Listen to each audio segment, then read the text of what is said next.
Just leave a condolence card and go. I don't consider you family. On the day of my father-in-law's funeral, my mother-in-law hurled flowers I brought at me. She continued. Besides, if it's known that a woman as plain and embarrassing as you is our daughter-in-law, it would be a disgrace to the entire extended family. Exhausted by her attitude and harassment, I followed her instructions and left only the card. 3 days after the funeral, I was struck by mysterious nausea and illness, so I returned to my parents' home to recuperate. While resting in the living room, the doorbell rang. When I opened the door, my flustered mother-in-law stood there, apologizing. I'm sorry. I had no idea things had turned out like this. My name is Scarlett Jones. Having never had a boyfriend, I met Noah at a hobby class I started upon a friend's invitation when I was 30. We connected over shared interests and, after a year of dating, got married. Noah is my age, incredibly handsome, kind, highly educated from a prestigious university, and comes from a wealthy and respectable family. I didn't know about his background until we had been dating for a while, so it wasn't a conscious choice based on his qualifications. In fact, I felt quite inadequate compared to him, thinking there were plenty of other women who would be a better match. When I learned about Noah's impressive credentials, I worried if we were mismatched or if I was truly good enough. However, Noah accepted me wholeheartedly. I love you, Scarlett. It has to be Scarlett. Encouraged by his words, I accepted his proposal and we got married. He is the elite son of a publicly traded company's president, and he has been on a successful trajectory. He too had never dated anyone before. It's intriguing that he didn't have any dating experience with women until the age of 30. However, during our blissful time together, I didn't dwell on that mystery. Despite being the son of a powerful executive, he never rested on his laurels. Through hard work and dedication, he recently earned recognition from his father as the company's successor. Both my husband and father-in-law are currently busy with preparations for the company's transition. They rarely spend time at home, and when they do, it's mostly for sleep. Yet, my husband never neglects me. He reaches out when he can, and on those precious days off, he prioritizes spending time with me. Honestly, he's been a wonderful husband. I've vowed to always support him. Being his wife has brought me immense happiness, except for one thing. After getting married, I ended up living with Noah's family. Since I still had student loans from my college days, I had planned to work. However, Noah pleaded with me, saying, Scarlett, I'll work hard enough for both of us. I want you to stay home and support me. I ended up quitting my job and moving to my in-laws' house. Honestly, leaving my job was a bit of a shock because I loved working. The reason I quit my job seems to be because my mother-in-law interfered with Noah. She convinced him that a wife working implies the husband lacks inadequacy. As a result, I spend most of my days at my in-laws' home. While my husband and father-in-law are busy and rarely come home, my stay-at-home mother-in-law, Karen, is always around. Unfortunately, she's quite a character. She seems to dislike me and constantly harasses me with snide remarks. Perhaps it's because she thinks I'm not of the right social standing. Noah's family is wealthy, and they have a long lineage of successful individuals in fields like politics, business, medicine, and chemistry. Almost all of them attended prestigious universities, including Noah's mother, who graduated from a renowned private college. She takes great pride in this heritage. On the other hand, my own family is quite ordinary. My parents were regular office workers, and we didn't come from extreme poverty but certainly weren't affluent. I attended a mid-tier women's college, and my tuition was covered by student loans. My mother-in-law seemed to find fault not only with my family background and university choices, but also with my appearance. Despite being in her 50s, she maintained a youthful look, dressed in flashy designer brands. In her younger days, she worked as a Reader's model and won university beauty pageants. Before getting married, she held a career in sales at a leading advertising agency. In contrast, I had no interest in brands, preferring anime and video games. If I had any extra money, it went toward game merchandise or collector's editions. My appearance wasn't conventionally beautiful. I kept makeup and fashion to a minimum, and while I watched my weight, I was quite plain looking. Naturally, the glitzy world of Reader's models, beauty pageants, and major ad agencies was foreign to me. My social media was filled with game and anime content. It seemed my mother-in-law was genuinely displeased that her son had married an unassuming woman like me, who didn't have an impressive educational background or come from a prestigious family. Because of this, my mother-in-law subjected me to every imaginable form of harassment. She deliberately spilled sauce on freshly laundered clothes, intentionally messed up rooms I had just cleaned, and turned them into trash heaps. Entertainment was forbidden. The hobby class where I first met Noah was shut down, and my friend's contact information was forcibly erased. My beloved anime merchandise and games were sold off for a pittance, with the proceeds going straight into my mother-in-law's pocket. Going out anywhere, even for a simple shopping trip, invited her snide remarks, making it nearly impossible to leave the house. My mother-in-law sold my clothes and cosmetics, saying, "A wife doesn't need to be fashionable." And of course, the money went into her pocket. Makeup was forbidden, and I was only allowed to wear tracksuits at home and the suit I used for job hunting when going out. My hard-earned savings from my single days were confiscated. Even the meals I prepared were discarded. Worse yet, they were thrown on the floor, captured in humiliating photos, and gleefully shared online.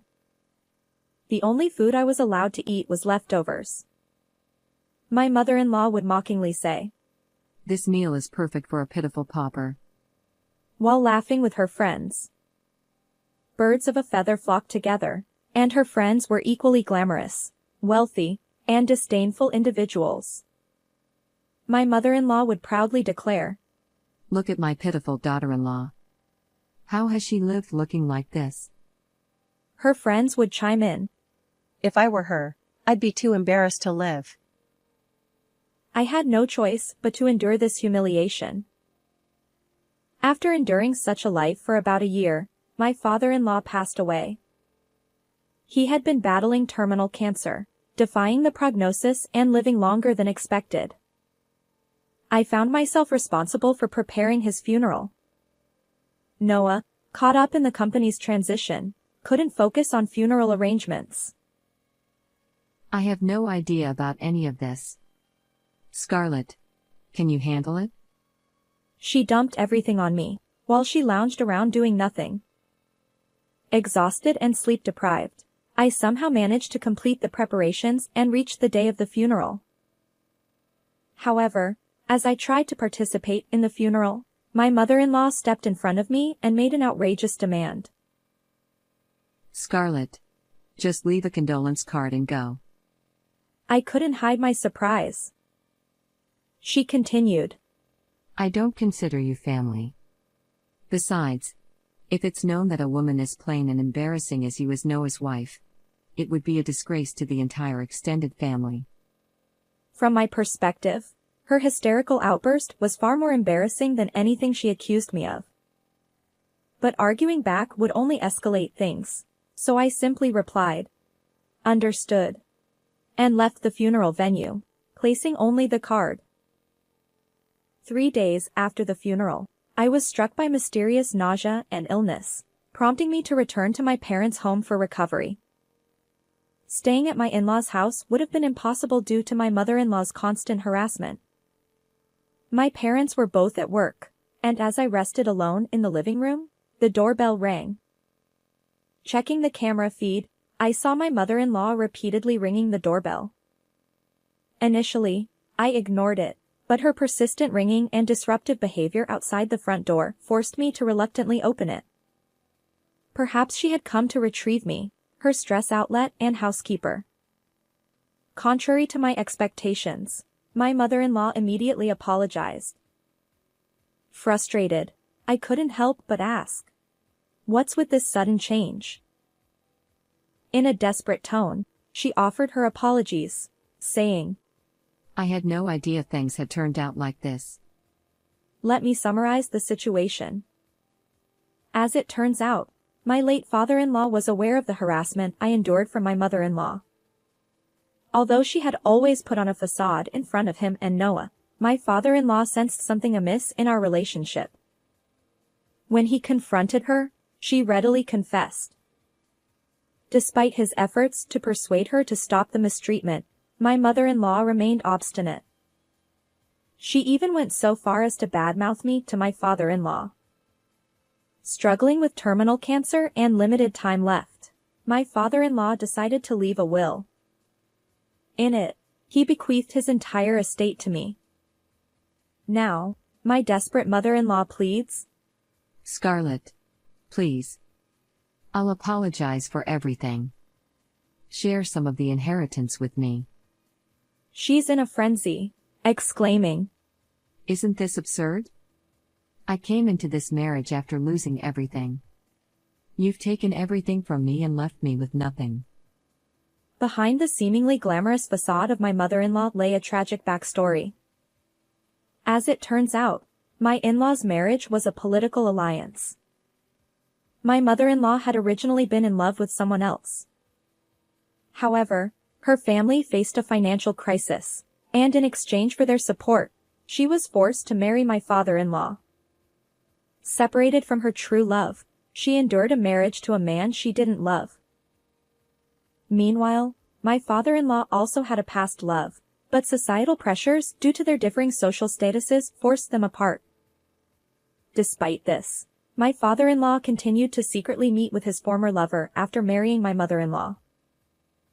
On the other hand, my mother-in-law suffered severe mistreatment from her mother-in-law and my husband's grandmother, far worse than what I experienced.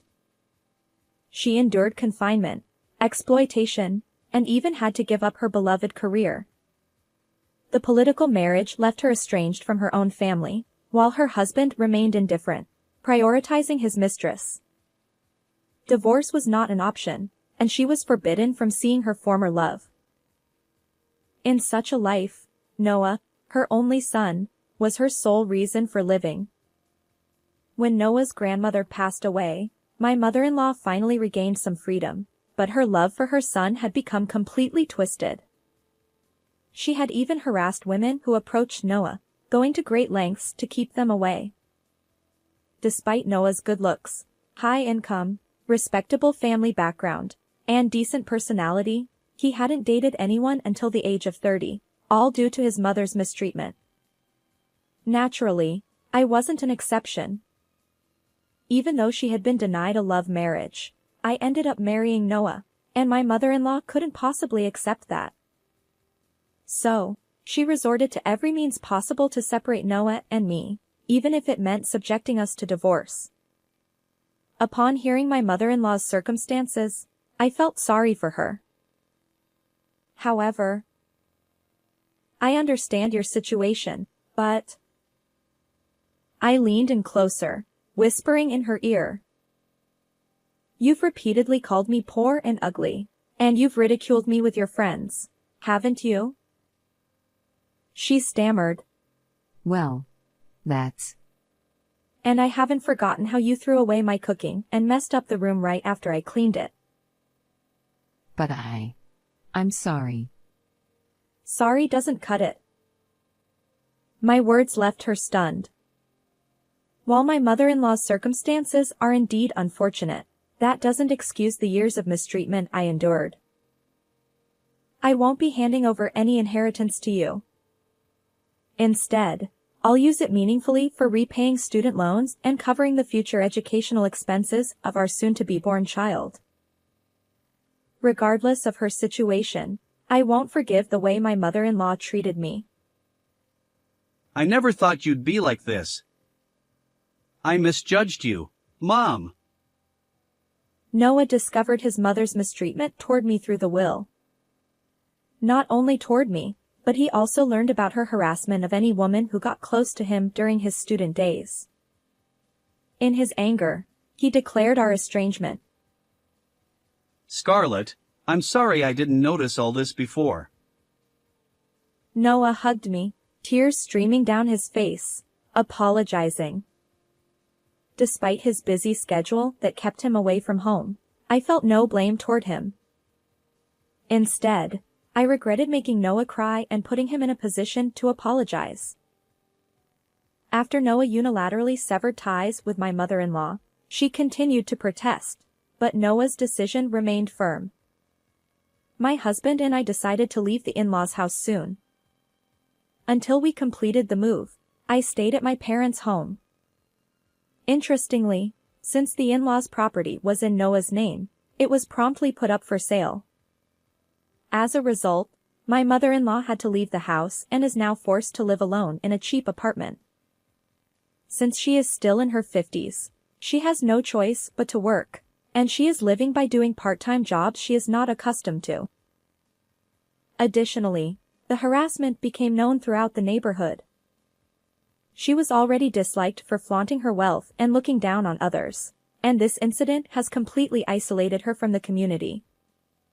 Those who once praised my mother-in-law and laughed at me for being poor have now turned against her, mocking her as soon as she fell into poverty.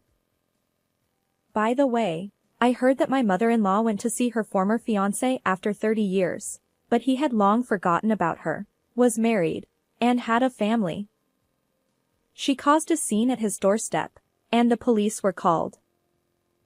Her once prized beauty, which she was so proud of, has drastically changed due to stress. Recently, I saw her in town wearing tattered clothes, her face looking much older, and her body having transformed to an estimated 220 pounds. On the other hand, Noah successfully took over the company and became its president. The business is thriving, and we, as a couple, moved to a high-rise tower apartment near my parents' home. We've further grown the inheritance left by my father-in-law through smart investments, and our life is smooth sailing. From now on, I've pledged to dedicate myself to supporting my husband, Noah, and the new life growing inside me. How did you find this story? If you enjoyed it, consider subscribing to our channel. Thank you, and see you in the next video.